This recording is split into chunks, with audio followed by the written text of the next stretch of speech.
the EZARC diamond saw blade, and this is specifically for concrete, block, and brick. You can use these in wet saws or circular saws.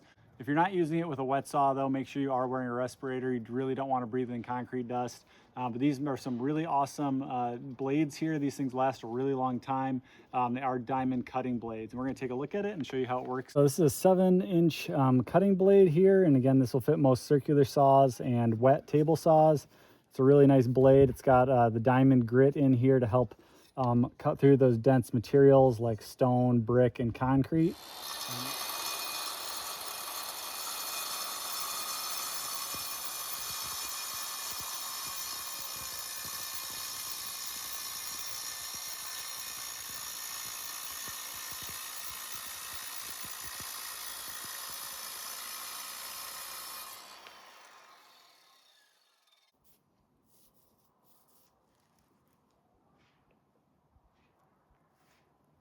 Good job, and it holds up really well is the big thing. The diamond blades really do a good job cutting it.